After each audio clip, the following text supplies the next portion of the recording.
नमस्कार। वास्तुज्ञान क्लब के सभी कदरदानों को पी चंद्रवंशी का नमस्कार। वास्तुज्ञान क्लब में आज हमने विविधा नामक प्रोग्राम के अंतर्गत आपको कुछ भिन्न भिन्न प्रकार के वास्तुज्ञान ज्ञान से अवगत कराने के लिए ये प्रोग्राम चालू किया है। हम छोटी छोटी बातें आपको इस प्रोग्राम के माध्यम से बताते रहेंगे। आज हमने जो विषय आपके लिए चुन के लाया है वह विषय है कि टेढ़े मेढ़े प्लाट आपको नुकसानी में डाल सकते हैं।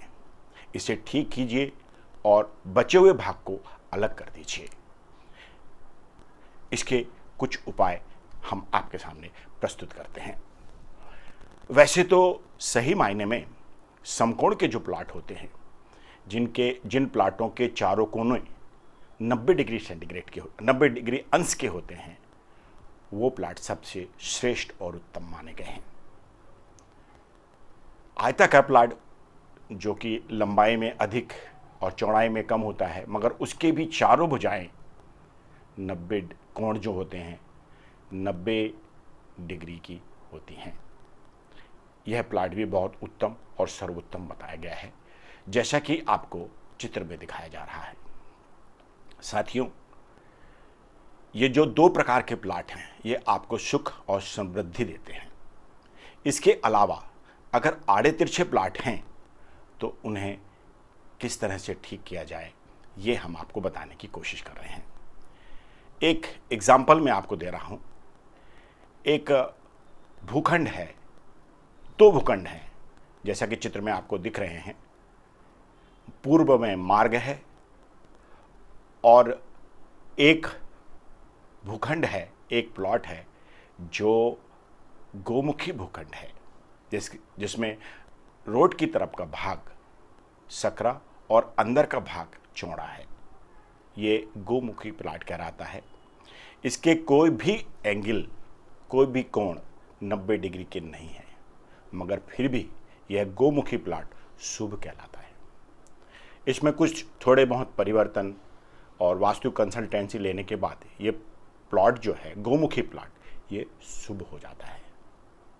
इसी के साथ इसके बाजू में जो प्लॉट दिख रहा है वह सिंहमुखी प्लॉट है। ये रोड की तरफ चौड़ा और अंदर की तरफ गहराई में सकरा होता जाता है और सिंह के मुख के समान दिखाई देता है, इसलिए इस प्लॉट को सिंहमुखी प्लॉट कहते हैं। साथियों, ये प्लॉट आपको नुकसान पहुंचा सकते हैं।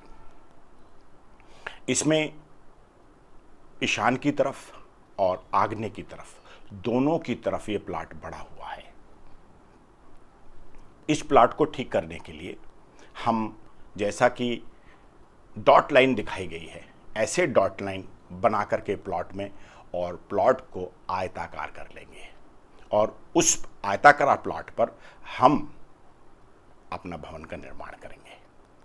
अब जो ईशान की तरफ जो भाग बच गया है उसका क्या करें?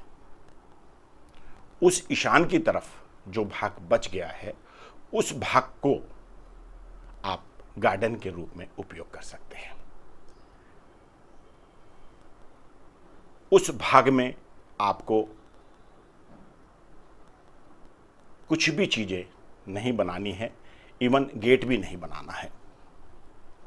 ईशान की तरफ का बढ़ा हुआ भाग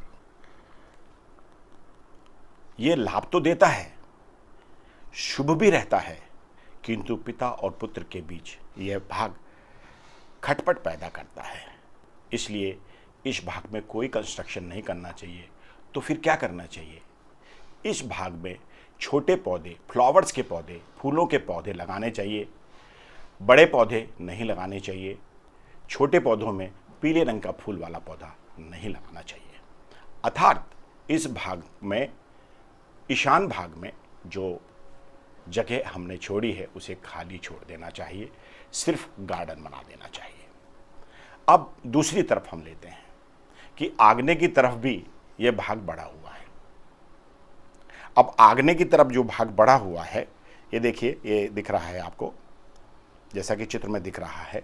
ये आग्नेय का भाग जो बढ़ा हुआ है ये मन में चिंता, डर का भाव पैदा करता है, दूसरों को नीचा दिखाने की मन करता है। अर्थात यह हीनता का भाव पैदा करता है।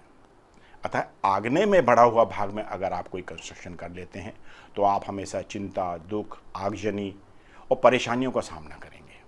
इसलिए इस भाग को भी छोड़ देना चाहिए। तो छोड़े हुए भाग में फिर क्या करना चाहिए, इस भाग का क्या उपयोग करना चाहिए? तो इस भाग के उपयोग के लिए आपको या तो बिजली का मीटर लगा लेना चाहिए, या गीज़र वगैरह लगा लेना चाहिए, या अपना कूलर लगा लेना चाहिए। इस भाग का ये उपयोग करना चाहिए। पानी का कोई भी स्थान यहाँ पर नहीं बनाना चाहिए, वरना आपके घर के सारे लोग गर्म मिजाजी, झगड़ेलू हमेशा के लिए रहेंगे। इसलिए इस भाग को छोड़ देना चाहिए। साथियों, अगर पूर्व में मार्ग था तो ये दो कंडीशंस थी। अगर मार्ग पश्चिम में हो और तब ये दो प्लाटों का कैसा असर होगा।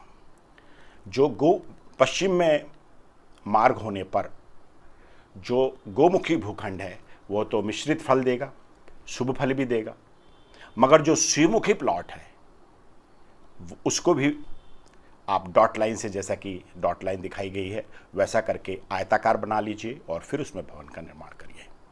इसमें भी दो भाग छूटे हैं, एक भाग नैऋत्य की तरफ छूटा है और एक भाग वायव्य की तरफ छूटा है। जैसा कि आप चित्र में देख रहे हैं, वायव्य की तरफ जो भाग छूटा है इसमें मन में लूट पाट की भावना पैदा होती है, भ्रष्टाचार से कमाया हुआ धन आता है, छीना झपटी से कमाया हुआ धन आता है, छीना झपटी का मन करता है, मारपीट और गुंडागर्दी को प्रोत्साहन मिलता है।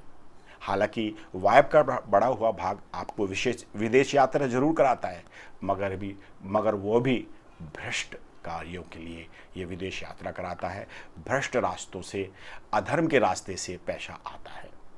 हमेशा चोरी का भय बना रहता है, हमेशा चोरी का भय बना रहता है और घर में किसी न किसी परिवार के सदस्य को चोट हमेशा लगी रहती है। हाथ में, पैर में, सिर में चोट लगना, या तो चाकू से लग जाए या गोली से, इस तरह की चोट का हमेशा भय बना रहता है। इसलिए वायव्य के भाग में कभी कोई कंस्ट्रक्शन नहीं करना चाहिए।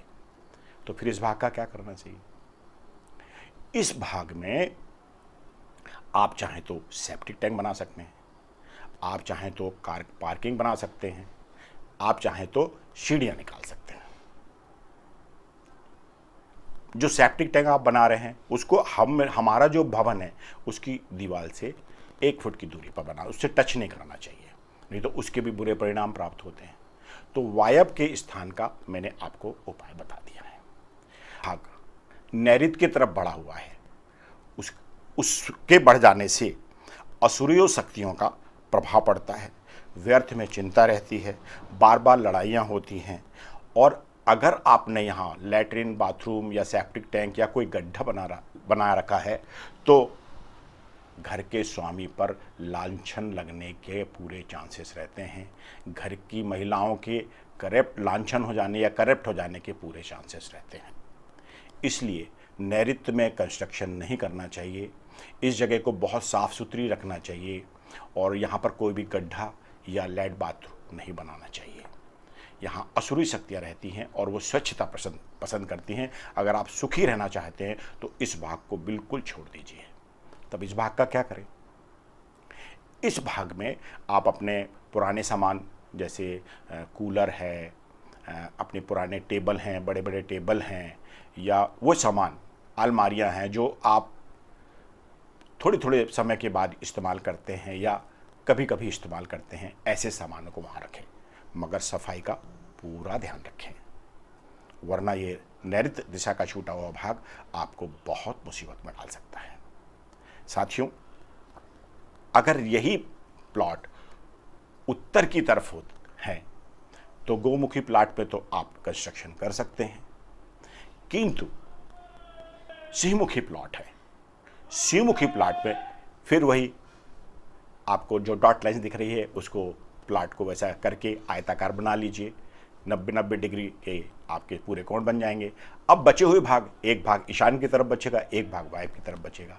तो ईशान की तरफ बचे हुए भाग में मैंने आपको बता दिया है क्या प्रॉब्लम जाएगी और उसका क्या उपयोग करना। इसी तरह मैंने वायव्य के लिए भी आपको अभी इसके पहले वाली दिशा में बता दिया है कि क्या प्रॉब्लम, क्या दिशा जाएगी। तो साथियों, इस तरह के जो प्लॉट हैं, आड़े तिरछे प्लॉट हैं, इन पर आयताकार या वर्गाकार लंब डाल करके, बना करके, या वास्तु कंसल्टेंट की सहायता से या आर्किटेक्ट इंजन की सहायता से इन प्लाटों को आयताकार या वर्गाकार बना करके उन्हीं स्थानों पर, उतने ही स्थान पर अपना भवन का निर्माण करके सुखी जीवन यापन करिए। बाकी जगहों पर मोस्ट प्रॉब्ली आप गार्डन बनाइए। गार्डन बनाने से आपको बहुत बहुत बहुत आपको सुख और समृद्धि मिलेगी। अगर आपकी समझ में कुछ भी नहीं आ रहा है कि मेरे प्लॉट, टेढ़े मेढ़े प्लॉट को मैं कैसे बनाऊं, तो आप वास्तु कंसल्टेंट की सहायता ले सकते हैं। आप हमारे वास्तु ज्ञान क्लब के जो मेंबर हैं, जो कंसल्टेंसी करते हैं, आप उनसे कंसल्टेंसी ले सकते हैं। श्रीमती डॉक्टर अर्चना वर्मा PhD हैं।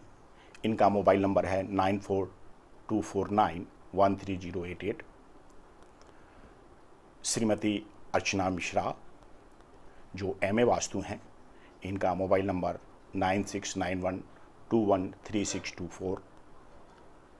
और हमारे प्रशांत मोदी जी, ये MA वास्तु हैं, ये भी 9981463500। और श्रीमती अंकिता तिवारी, ये भी MA वास्तु एंड MA ज्योतिष हैं। इनका नंबर है 9826781142, जैसा कि आपके स्क्रीन पर दिखाया जा रहा है। साथियों, जब हमें कुछ समझ में ना आए तो हमें वास्तु कंसल्टेंट से कांटेक्ट कर लेना चाहिए, ताकि हम जीवन भर सुखी रहें, हमारे बच्चे, हमारा परिवार उन्नति करे, सुख समृद्धि रहे और हम विकास के पथ पर चलते रहें। इसके साथ ही आपका पी चंद्रवंशी आपसे विदा लेता है। भाग 2 में मैं कुछ और आड़े तिरछे प्लाटों के बारे में बताऊंगा। तब तक के लिए नमस्कार।